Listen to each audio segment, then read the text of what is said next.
if it's not, oh, hey, the recording is in progress now. Perfect.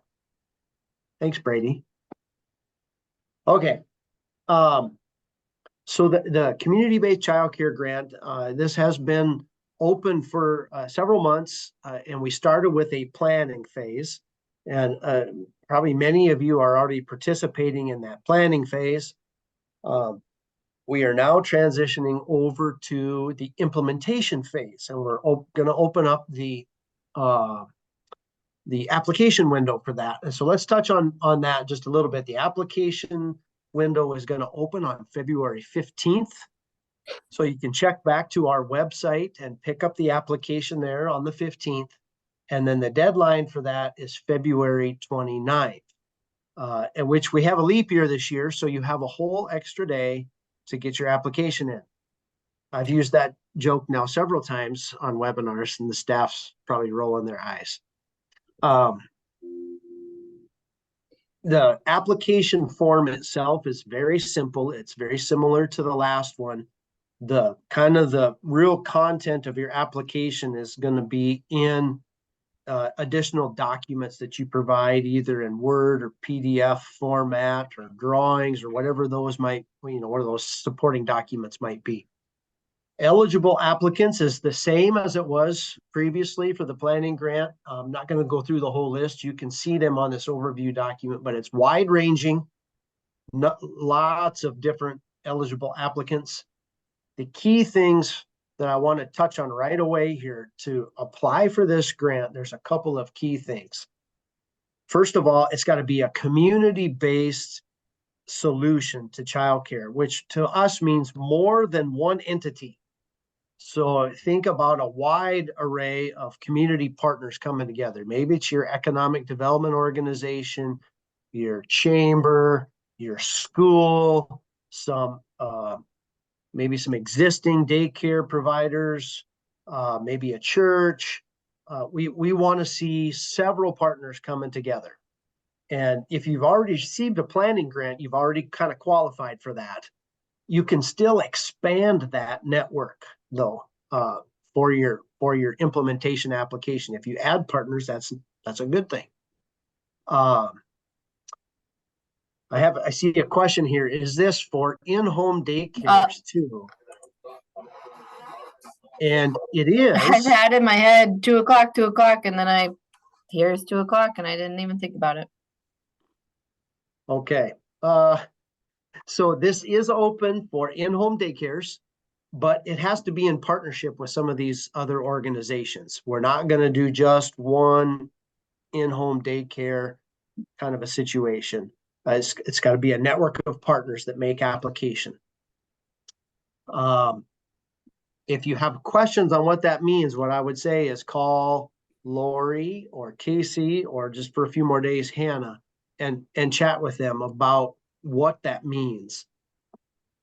The other thing that we are still emphasizing is that there has to be some innovation involved with this application for this grant. In other words, there has to be something new that's coming to the table that tries to solve the childcare issue in South Dakota.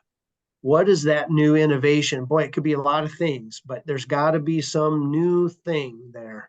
We're trying to encourage this innovation to get people to brainstorm and think about how do we solve this problem. So we're not going to keep doing the same old. There's got to be some innovation that comes to the table. On the award criteria, that has not changed from our previous discussions with the planning grant. It's got to seek to find solutions to child care workforce challenges. It needs to impact communities identified as childcare deserts. It's got to increase accessibility to high quality childcare for infants and toddlers. So it's going to support employer-sponsored programs or childcare partnerships to expand the number of childcare slots. And then lastly, to improve the childcare landscape in local communities by addressing outside of the norm challenges. That again speaks to that innovation piece. All right, I saw some scrolling in the chat here. Should I be seeing a presentation document? Nope. Nope, we don't have any slides. We're just having a chat. But if you go to our website, you can find the overview document. Our website is sdgoed.com.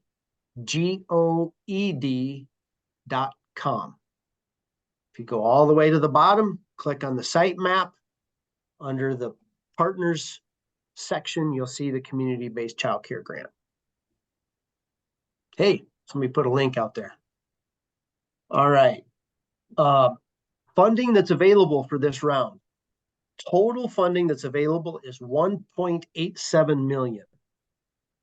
So we hope to do, we think, in the neighborhood of 4 or 5 larger grants out of this. They can be up to $500,000, which is, to me, that seems like a significant chunk. But that's only going to allow us, if we get the maximum, if people ask for the max, we're only going to be able to do, 3 or 4, depending on what people ask for. Maybe we can do 4, 5, or 6, but it really depends on what the demand is on the applications. We started with $3 million, and we've already awarded 1.13 for the planning phase. So that leaves us with 1.87. What can the money be used for? Now we're going to get into the meat and potatoes here. There's a list on this overview document. I'm just going to step through a few of these things. So think about, I'm just going to walk through them. Health and safety. So these are pre-operational kinds of things to meet licensing requirements. Equipment and supply purchases. Really probably more focused on the equipment side of things that you would need in a child care scenario. Payroll and benefits. This is a little bit different one. So imagine that you're starting a new child care facility somehow, and you've brought some innovation. Maybe it's an employer-sponsored thing in a church and a nonprofit are all coming together to form this new child care. Maybe you need a director to get things off the ground before you have much revenue coming in. This grant can help cover some of the payroll and benefits for that director to get this center up and running. Okay, so that's an example of maybe a payroll and benefits scenario. Facility expenses, so things like rent, mortgage, utilities, garbage removal, some of those things that you're going to start incurring before you have a lot of revenue coming in. This grant can help cover some of that. Training and upskilling of your staff certainly would be important. If there are certifications or training classes that they need to attend to become certified or competent in childcare, then this grant will help cover that. Pre-construction costs, so things like developing drawings, engineering drawings, some architecture, some of those types of costs that you're going to need to, if you're going to build a facility, those pre-construction costs would be eligible. And then some other expenses, a little bit of a catch-all, but advertising, membership dues, insurance, those types of things. What can't be covered under this grant? So for sure, we cannot do the purchase of land, can't do a purchase of a building, we cannot do major construction or major renovations, and then expendable supplies, so diapers, wipes, crayons, office equipment and supplies, those types of things we can't cover.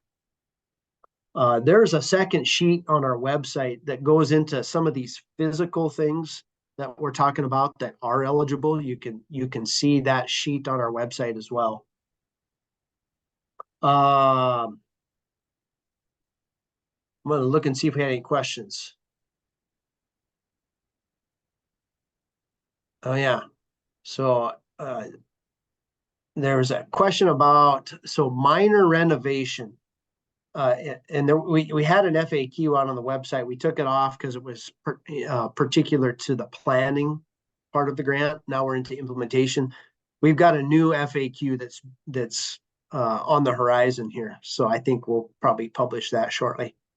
But so minor renovation, let's talk about that. What could that mean? So let's say you're in a building and you need to upgrade the HVAC system so that it's a clean, healthy system, or maybe you've got to install fire sprinklers, or some of those types of things. This grant can cover some of those, but it can't cover major construction. And what I would say is, let's visit regularly as you put your application together, so that you don't go down the wrong path and think we're going to cover some costs that we can't. And a lot of these, we have to work with our partners over at Department of Social Services. And I see Brenda Tidball-Zeltinger joined us today from Department of Social Services. We're glad she's here. So we work closely with Brenda when we have questions, and she in turn works closely with the federal government on their rules for this funding. So sometimes it takes us a little bit to get an answer, but we want to work closely back and forth with you as you develop your applications. One of the good examples I can give of minor renovation, we had somebody ask, they needed to put in kid-sized toilets in the bathrooms because they were all adult size, and that is something that would be allowable. Makes sense, right? It's not a major renovation, but you gotta get the kids fitted right. So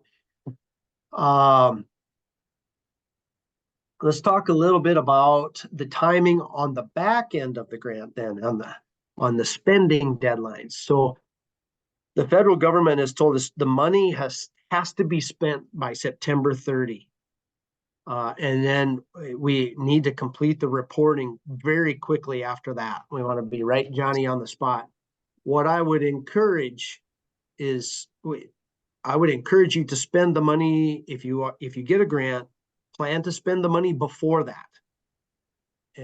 That way we all have a little bit of buffer time to navigate the reporting and to make sure that all of our I's are dotted and T's are crossed. But September 30 is the deadline. I would like to set the Joe spending deadline as August 30. That way we give ourselves an extra month. The timing for how we're going to award the grants, as I mentioned, the window opens on February 15th. The deadline for the applications is the 29th. As soon as we have the applications in, we are going to start reviewing them. And our hope is within the first part of March, we can make the awards and the folks can get started. The ones that get the grants can get started with their projects. So we're gonna move as quickly as we can, but we do have a review process that we have to go through so that we're being fair and being detailed. And I expect we'll get a fair number of applications, so that all takes time. Okay, back to the questions. Can this program fund community-managed microgrants to subsidize childcare facility employee recruitment retention efforts, or to support program startup expansion? Oh, good question. So, team, chime in if I'm off base on this, but at kind of first impression, I think those would be eligible. You're going to want to detail how you're going to do that and what that means. But I think at first blush, that seems appropriate to me. Thanks for that question, Cassidy.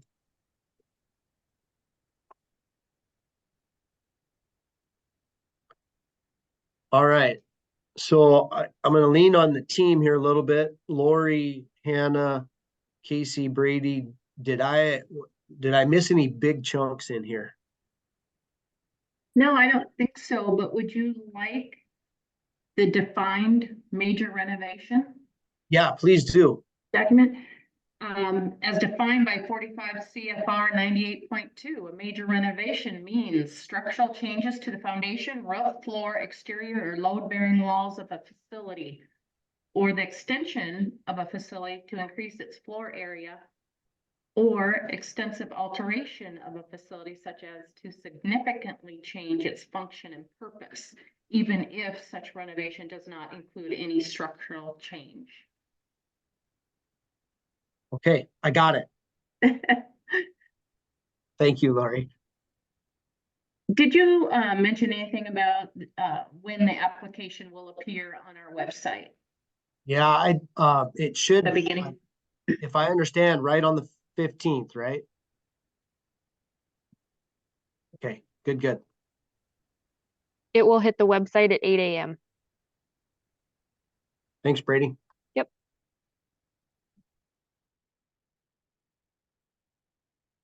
Any other questions from the group? I'm watching the chat.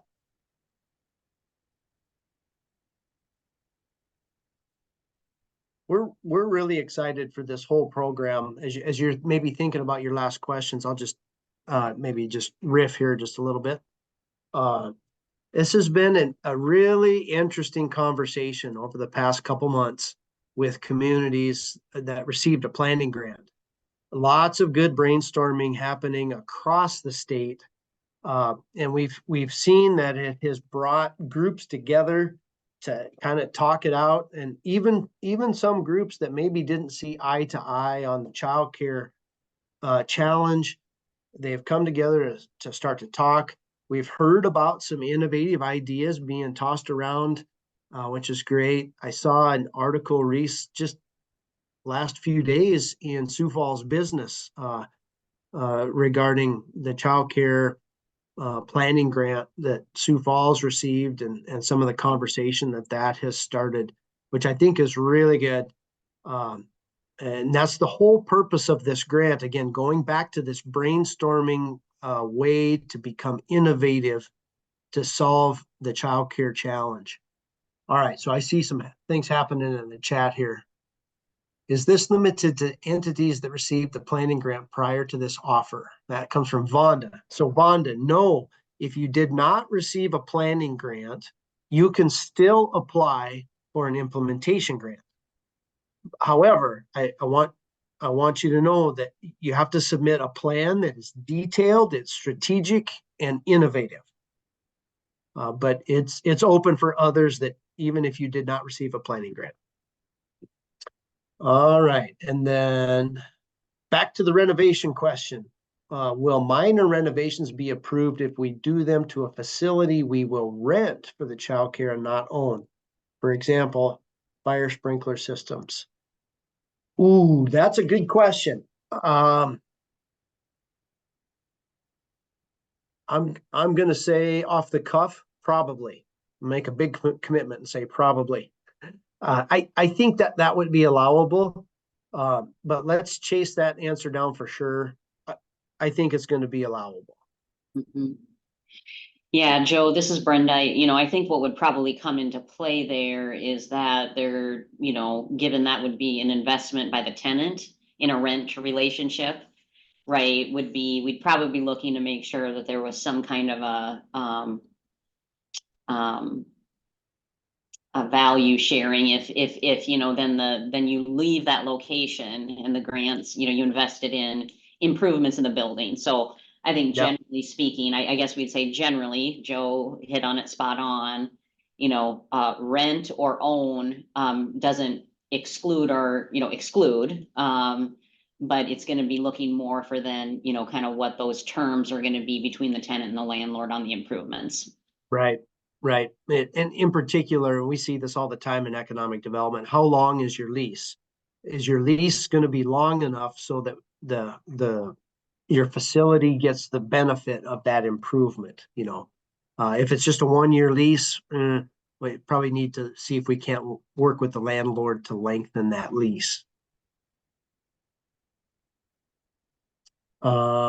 Teresa says, is it fair to say that this grant is not for in-home daycares? So Teresa, I would say no, not necessarily. In-home daycares can be part of this grant program, but it may not be in the ways that you're thinking. So because we're trying to think of new and innovative solutions, let me give you an example of something there. you know, maybe there's some in-home daycares. They're really good at providing at childcare for folks, and they know how to work with children and help develop children, but they're maybe not really good at running a business or bookkeeping.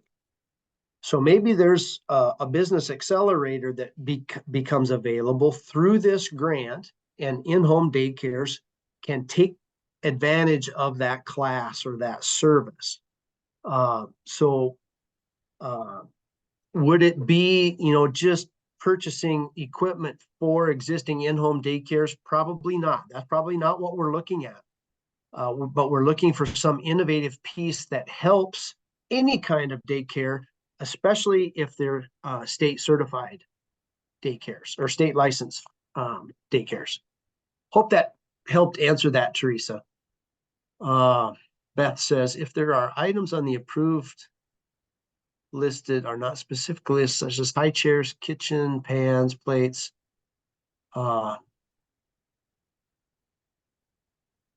would say, Beth, with your question about things not specifically on the list, call your partner relations representative, Lori, Casey, or Hannah, and have a little bit of a discussion about what that means so that we fully understand your question.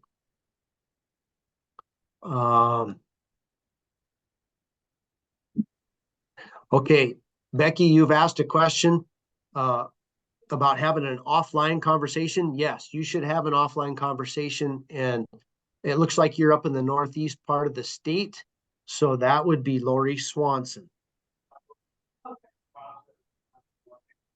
And our contact info is at the bottom of our overview document.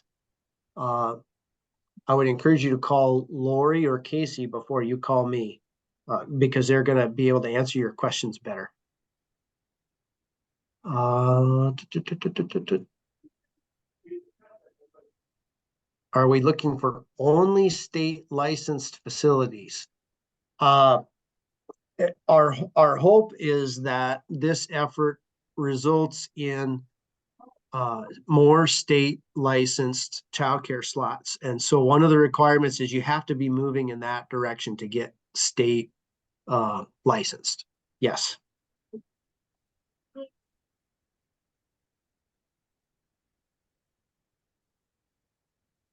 Okay, if we start a new childcare and need the help of the payroll benefits item in the grant, does that have to be spent down by September 30? Yes, it sure does.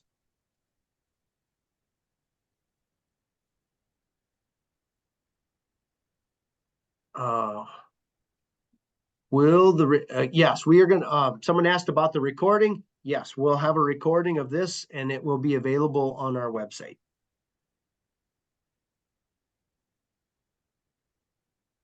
Good questions. It took a little bit for people to get warmed up, but we got good questions. Okay, we've been at it just about a half hour. I'm going to allow just another second for some late questions. One last call out to the staff. Did I miss anything important, or did we hit the big chunks? Just a general comment for you is when you guys are doing your reporting, remember if you receive the grant, you're going to have to explain everything as to why you did it. So if you spent, let's say, $500,000 on marketing for something, then you're going to have to explain why you spent that money on marketing. So make sure if you have questions about if something qualifies that you can also justify it when you get on the reporting side, because we'd hate to have you guys pay those funds back. So that's just something that I think we've learned in general that would be just good grant etiquette for you guys to remember. Yeah, thanks for that, Hannah. That's a really good point. I would maybe word it this way. If you had to justify the spending of a potential grant that you're going to get to your local stakeholders, like maybe your local school board or your city council, would they approve what you're spending the money on? That's maybe a good kind of test to see if it's worthy. All right. I don't see any other questions coming in. I want to encourage all of you to put in an application. We would love to see a whole bunch of applications. Again, it's got to be community-based, so multiple partners, and it's got to be innovative. And the deadline is Leap Day, February 29th. And with that, I think we'll go ahead and call it a day. Thanks everybody for attending, and we'll speak again soon. Thank you.